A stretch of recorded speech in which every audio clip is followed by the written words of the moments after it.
When most people think about Canada, they imagine a land full of opportunities and fresh starts. When I came also, because I had HR background, I thought it would be easy for me to just get a part-time job in like HR or admin role. Bro, the first work I did was we're packing sausages in lines. I don't want to say I was sold a dream because I came here willingly, but I don't like it here. For thousands of African immigrants, the journey here isn't always that simple. All that glitters is not gold, and I was looking for a very nice way to connect it with Canada. All that is white is not snow.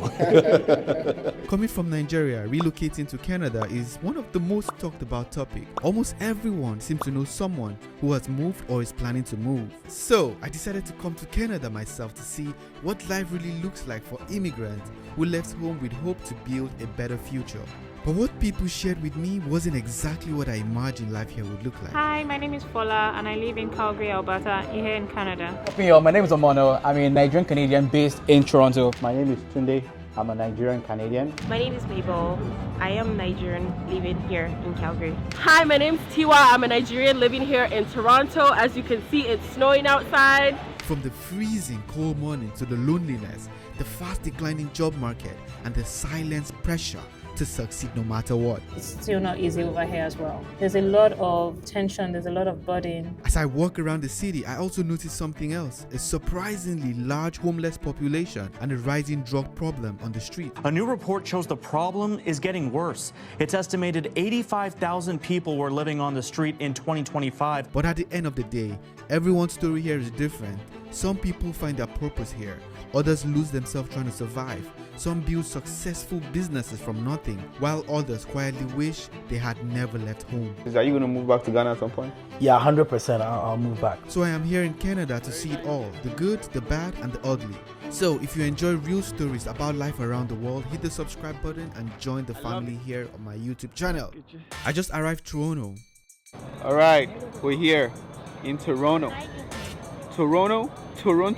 This isn't just Canada's largest city, it's one of the most multicultural cities in the world. For many immigrants, this is where the Canadian journey begins. Canada has quietly become one of the biggest immigration destinations in the world, with people from Asia and Africa making a large part of the immigrant population. Why did you then choose Canada? I mean, there are other options. You've got America, you've got the UK, all of Europe. The person they introduced me to told me about Canada. I think for me it was a case of the free medical service and the fact that I also just wanted a place where it's not going to take me so much time to become a citizen, to become a part of them. Right now, Canada is still one of the easiest places to get like your permanent resident, and then the pathway to citizenship is still very much clear, very much, pretty much straightforward. I got in here in 2021 and I am already a citizen at this time. You won't get that in the US, you won't get that in the UK, and it was affordable for me to come here at that point in time. Like there's two categories of people. There are people that ran away from Nigeria because of greener pastures, and there are those that just left because they wanted more. I've always been in that wanted more category. What makes every Nigerian move here? First of all, Nigeria is not giving what it's supposed to give. The primary reason was basically to not have to apply for visas and get blocked from this country, that country, whatever.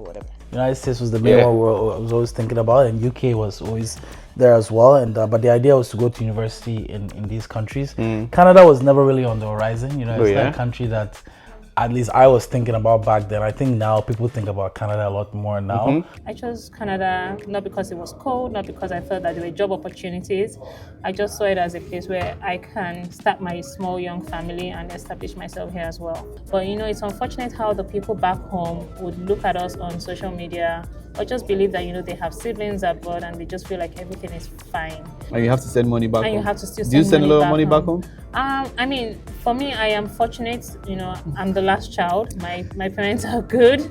My mom is late. My dad is doing good for himself. My siblings are doing good for themselves. So I don't have that responsibility. That's not to say that I don't have those, friends that are still back home who would, once in a while reach out and be like, hey, I need help, I need support. Living in countries like the US and Canada as an immigrant often means building a brand new life while staying connected to the ones that you left behind. And for many newcomers like the ones that you've seen in this video, that connection looks like sending money back home to support family. And I'm very quick to help.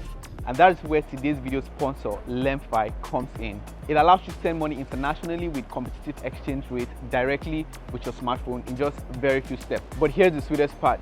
If you send more than $100 on your first transaction, you get 20 USD cashback. Now, whether you're in the US, you're in Canada, or you're in Europe, LemFi allows you to show up for the people back at home, whether as gifts, school fees, or pay mama's medical bill. For those watching on the TV, you can scan this QR code on the screen or click the link in the description to create your account. Special thanks to LemFi for sponsoring this episode. Now, back to the story.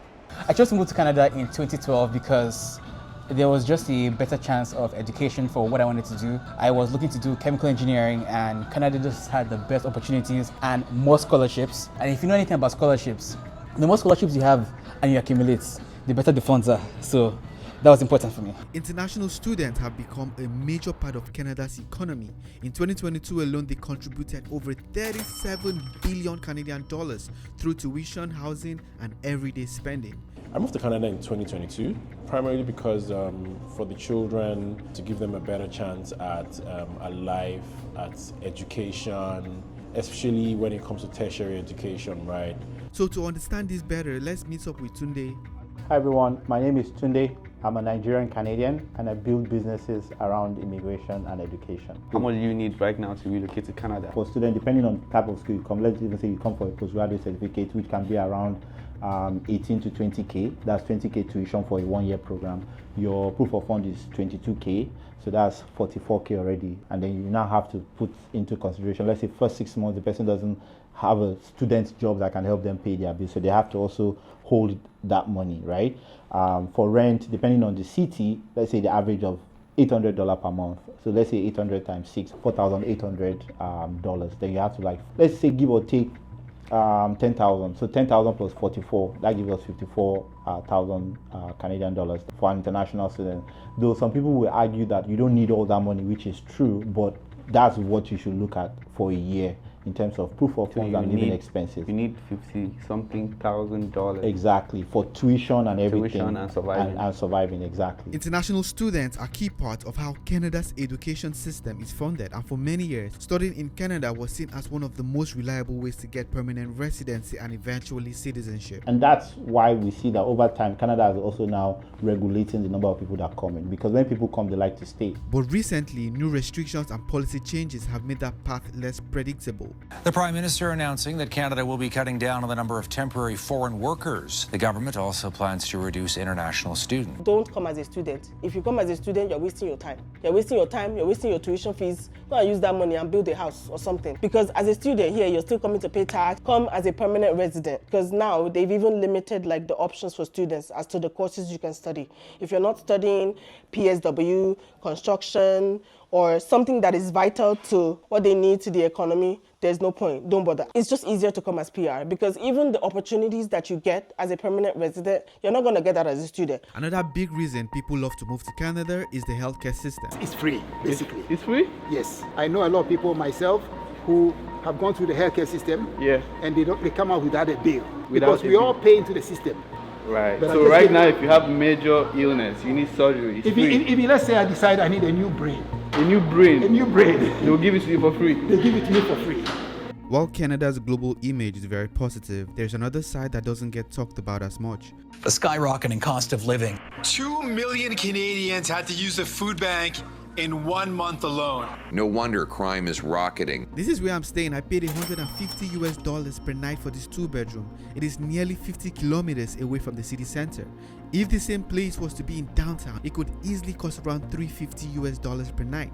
Housing prices, rent, and everyday expenses in Toronto has increased drastically over the years, making it harder for many people to keep up, and one of the results of the growing visibility of homelessness in the country. Guys, look at all these people right here, man. Like, it's crazy.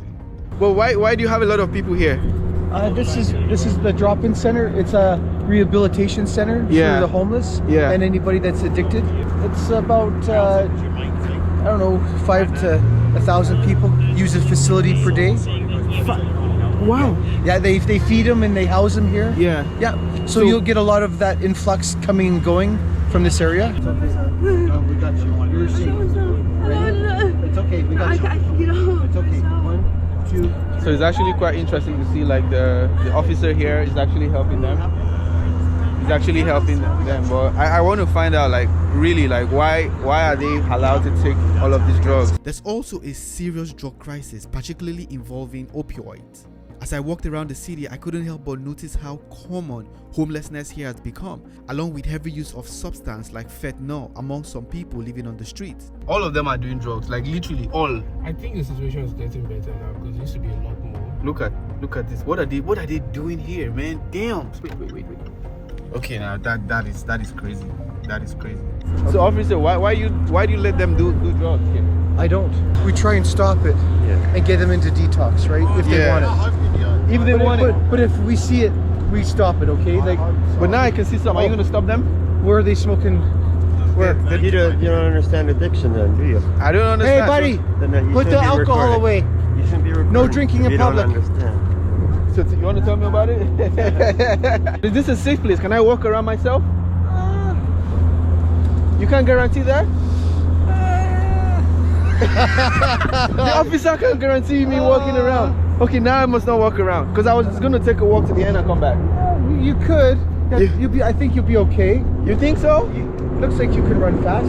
I could run. Yeah. But some people might get offended if you're videotaping them. I'm videotaping myself. I know, but I know that. But they might perceive it another way, right? Yeah. So it's up to you. Yeah. So anyway. Yeah. I'm not going to offend anyone. I know. And I know you won't. You're a good guy. All right, officer. What's your name? Steven. Steven Penn. Yeah, nice to meet you, sir. Too. The officer was my only shield. So now I must leave this place. But people doing drugs, like, and I'm hearing like the government gives them the needles and the fentanyl and all the crack and stuff like they take is being given to them in controlled quantity so they don't abuse it, but it has to be given to them. It is a reminder that even in a wealthy country like Canada, one that offers opportunity to immigrants, problems like homelessness and drug overdose still exist. Just to give you an idea of how expensive housing here can be, this 3-bedroom apartment in Toronto is selling for 3.2 million Canadian dollars. This is in Toronto. This is called the Waterfront Community. Waterfront? Yes. It's 2.3? Yes. 2.3 million. This is downtown. This is downtown. Yeah, this is as good as you can get it. That's exactly why many people choose not to live in downtown Toronto. Bill stroke, oh, Bill stroke, it's strokes. I'm telling you, even the price for rent, for example, I want to say it's very comparable to that of like New York, but it's like we're not at par with US dollar. Oh yeah. So like $100 US would be 130 Canadian dollars. Yeah. So if we're switching 100 Canadian dollars, that's like 70 USD. Yeah. So our dollar is not as strong, but we're still paying USD prices in terms of like market rents, which makes no sense. Why is one bedroom here $2,000? A one bedroom from about 22, 23, and then it could go as much as we've seen 5, 6, 7,000. Wow. 55 Bremner across the street there. My client rents it to a lady from the States, a banker. They pay $6,500 a month. One thing that people fail to realize as well is that Canada is not cheap. We pay taxes as much as we earn.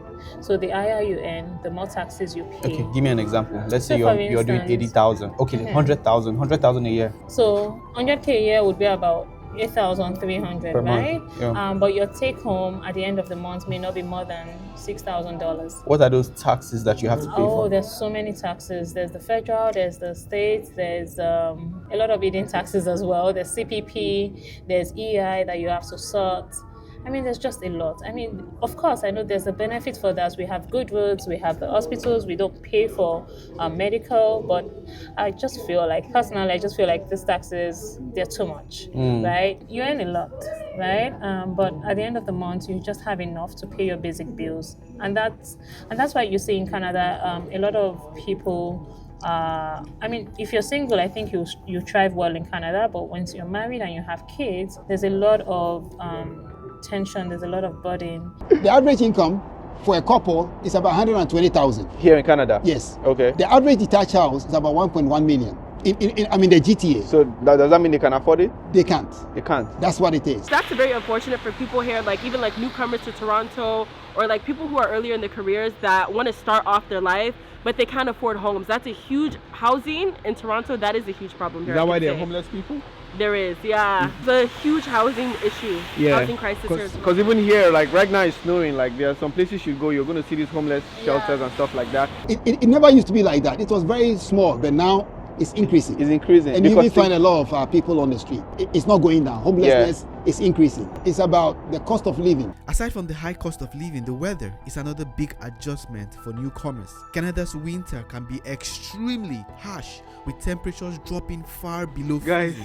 It is freaking cold. This is actually a recipe for depression, you know. The sun rises by what, 8 or 9, and then you have like overcast skies, snowing during the day, and by 4:30 the sun is down. Why are you not going to be depressed? Just like we are right now, it's super cold. But it's freezing, you don't even know. Even my camera is like, what's happening, bro? We're in a different climate. My fingers are frozen. In terms of like harsh realities of Canada, I think number one is the cold. It's actually quite cold here. You need vitamin D, get some vitamin D, or you end up getting seasonal affective disorder, SAD. Occurs to a lot of pixelated skin people, right? Where you're used to a lot of sun, and then you come here, and of course, you know, sometimes it's overcast.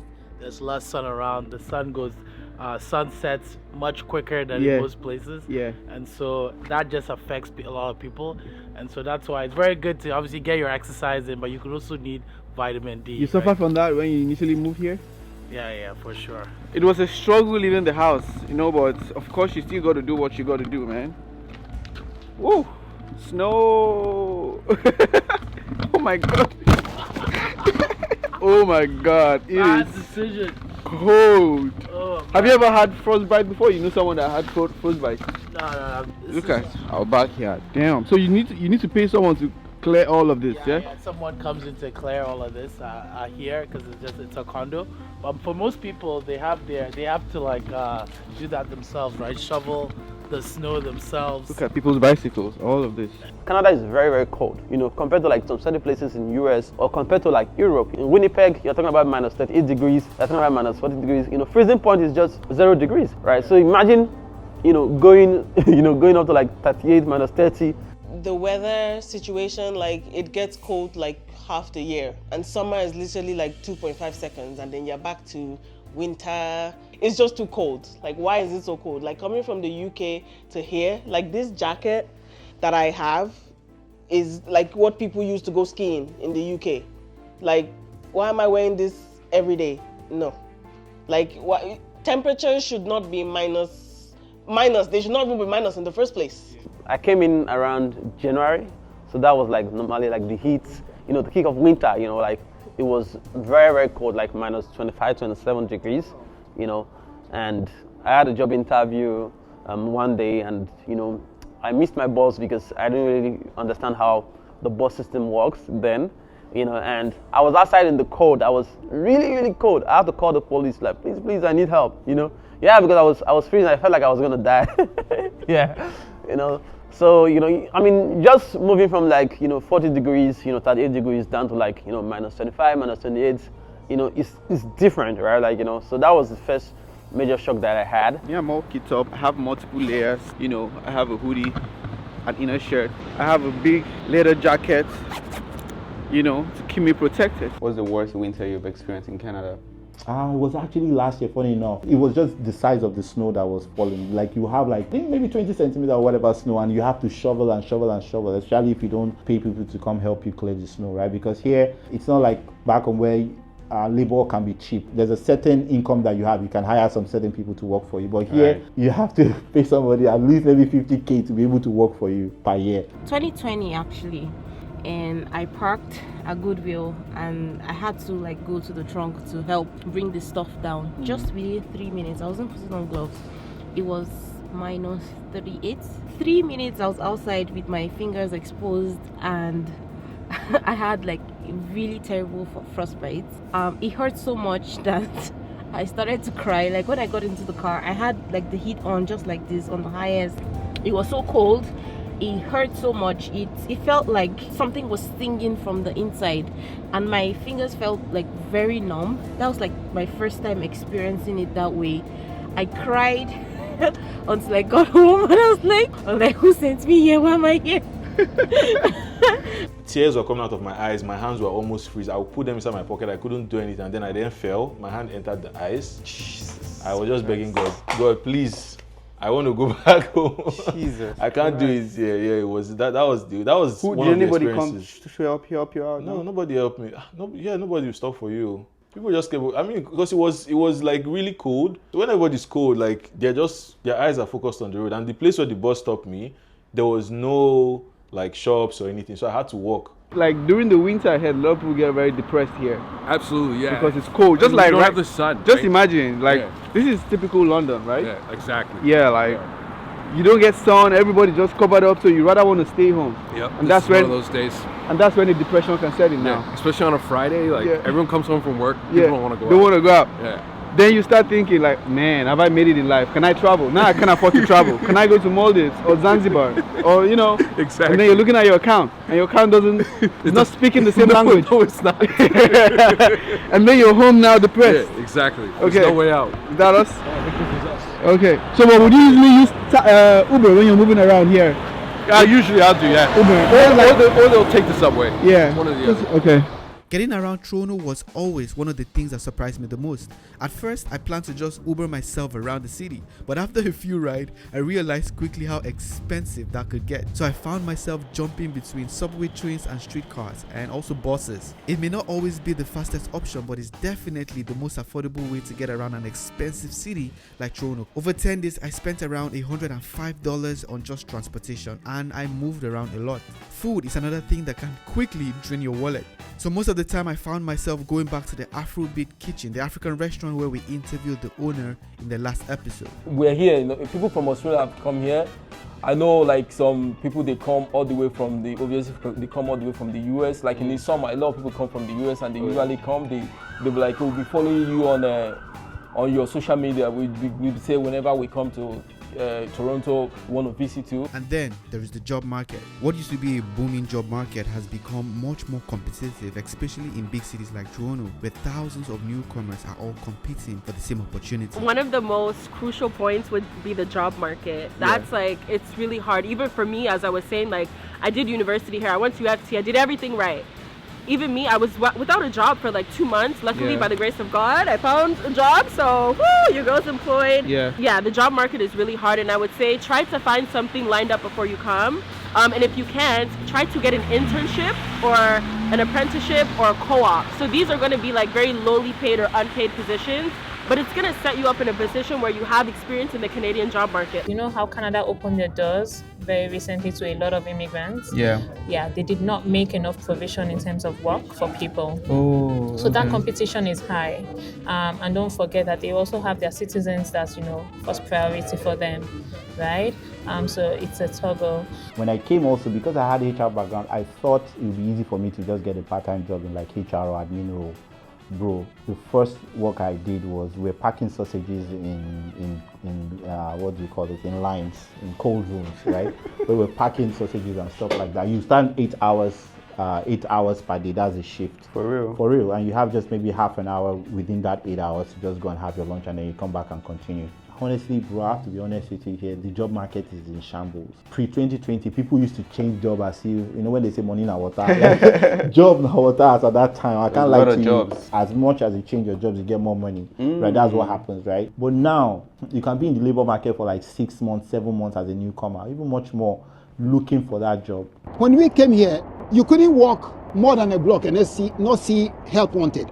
When we came here, they used to give you money, grants, not a loan, to go to school and learn a trade or whatever. Those times have changed. Now you can't even get a job. I'm being honest with you. So but then you'll be living here, like a lot of African people still want to move here. People from Ghana, Nigeria, so many other countries. And a lot came last 2 years. And I heard the government is trying to cut down now. People trying to go. Because they allowed a lot of immigration. Yeah. And there's a pushback. Because a lot of these people came, there are no jobs for them, no place for them to live, and it stresses everybody. It stresses them. Yeah. And some people have actually gone back home. because they be here 1-2 years, they can't even get a job. In terms of the job market here, it's not the smoothest right now. It's not so easy to have like a full-time job. I know people that have been looking for jobs for a good period of time, and they're trying. Like, I wish everybody who is in that process, like, you know, success. But that's part of the reason again why I want to take business more seriously, because it's like people don't have jobs because more people are not creating jobs. Yeah. So if I get to a point where I'm even creating jobs, you know, I'm helping people. I'm actually helping Canada. Canada is no longer like before, you know, that like you could wake up within a week, you know, you could get a very good job, you know, within 2 weeks of getting into the country, right? You could have tons of opportunity, you know, clawing at like on your fingertips. You know, right now it takes a lot more. You have to put in a lot of effort to actually compete with like a lot of people. Before, you said like a lot of like the manufacturing sector that produce for, you know, for consumers in US are based in Canada. But right now, a lot of them have moved back to US because of like the huge tariffs Trump has put on those companies. So a lot of those jobs are gone. So it takes a lot more, you know, actually like, you know, get quality jobs. I'll say actually one of the first things, even in my first year when I came here, I realized, you know, when you sit in a lot of the taxis, right, and you talk to taxi drivers, the best thing always is to talk to taxi drivers, right? Uber drivers now, I guess, and ask them about their experience, because a lot of them are immigrants. A lot of them will tell you that, you know, back where they are from, they're engineers, they're doctors, they're specialists in X and Y.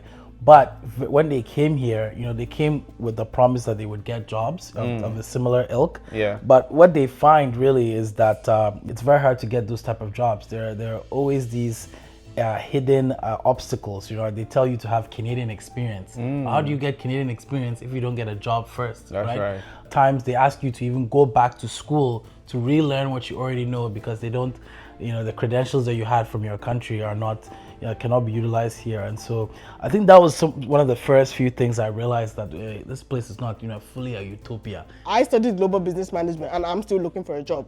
If you go on social media, all you see is, oh, I've been unemployed 8 months, I've been unemployed 1 year, I've been unemployed 6 months, I lost my job today, I was laid off today.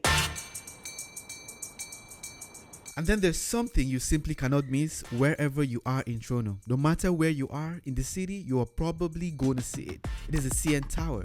This single tower has become one of the biggest symbol of Toronto. So I decided to pay a visit. All right, we're here in Toronto. Standing at 553 meters tall, the CN Tower was the tallest freestanding structure in the world when it was completed in 1975, until it was eventually surpassed by the Burj Khalifa in Dubai in 2007, and is now a tourist attraction. From the top, you can see an incredible view of the entire Toronto skyline. It costs about $50 plus tax to come up here. I can't say for a fact it is worth the money, but if you find yourself in Toronto, you should just check it out for the checking out of it, okay? And yeah, there's an airport right here. What is the name again? It's YTZ. YTZ. It's a bit expensive if you want to fly. There's an airport, and I think like there's sort of like a ferry system that can take people in and out. Value for money, $50 value for money. Why are you laughing like that, man? I think a sweet spot would have been like 25-ish. That was $50 is too much. It's too much for this experience, right? It's too much. It's a good experience, but it's too much, bro. The CN Tower isn't actually the biggest reason millions of tourists visit Canada. In 2025 alone, Canada welcomed around 28 million visitors, and many of them came to see something else. I can't believe I'm here for myself. Welcome to Niagara Falls. Niagara Falls is the most powerful waterfall in North America by flow rate, with more than 168,000 cubic meters of water flowing through it every minute. And the best part, there's no entrance fee to see it. Yeah, I'm actually here during the winter, which is not something that I'm going to advise anybody to do, but I just find myself here in Canada by this time of the year, so I might as well just tick Niagara Falls off of my bucket list. So yeah, great view. I know, it's actually beautiful at night. Something else you should know is, on the other side, you have America, and this side you have Canada, connected by a very long bridge. And also, the fall that you see here is a source of hydroelectric power, providing electricity to both Canada and America. Something you should know. Something I also learned is the sound from the fall can go as high as 90 decibel, which for context, you know how the train sounds like when you're in the subway and then the train is about to come, like that roaring sound. I'm really far away, like probably like 2 kilometers away, but I can still hear it. And also the mist, this mist that you see right here, can be seen by like 20 kilometers away. You can still see this mist right here. This is really beautiful. Like literally, I would come here to the town of Niagara and probably do like a solid 2 days here to really immerse myself. And of course, you're going to come during the summer, not a time like this where it's like snowing and my hands are dried and everything is just too cold, you know. Places like Banff in Calgary, the CN Towers and the Niagara Falls show the version of Canada the world sees. Beautiful, organized and welcoming. But the more I explored the country, the more I started to realize something. The real story of Canada isn't just in the landmark, it's in the people who moved here, the struggle here and somehow still managed to succeed here. I'll suggest to you guys to watch the part 1 of the Canada series where we met with Charles, a man who arrived here with almost nothing and now is recognized as one of Canada's leading lawyers, and many others who have found their foot in this country. I came here thinking that I'll be living in about 5 years, and now I'm 40 years after. Old man, no hair, I used to have hair. Is there, are there times where you regret, you're like, man? No. I haven't, no. I've had a good life. Yeah, that's right. So Canada made you rich, eh? I'm not rich. I'm okay.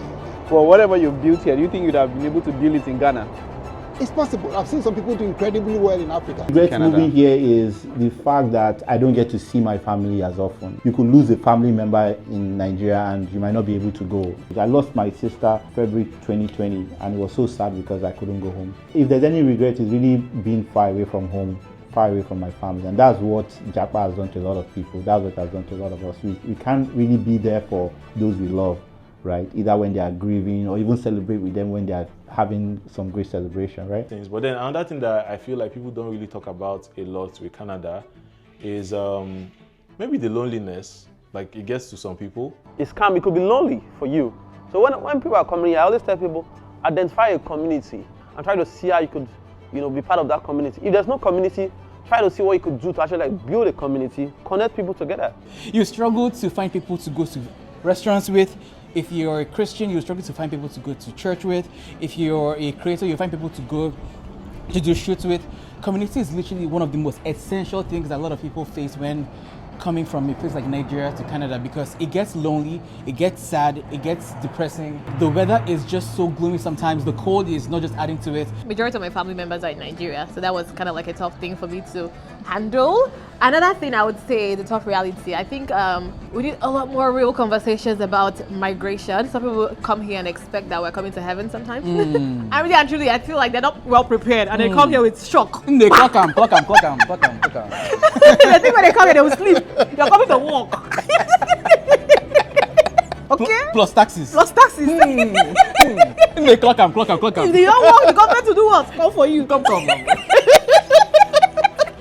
In Canada, it's more of a floating country, right? In the sense that this is not the place you are coming to become a billionaire, but it's a place where you will have a stable life. Your kids will get free education. There is free healthcare, although it has its issues as well. There's welfare for those that fall under the cracks as well. And so there's more of a, bubble wrap if you fall here than in other places. And so I think that's what some people like about here, and that even though they came here hoping that they could be replicating what they did in their own home and maybe even making way more money, what they're happy about is that perhaps they have their home, their kids are fine, everything is stable here, and that they prefer to have that than the chaos that comes with perhaps where they are from, or even the chaos of the United States, right?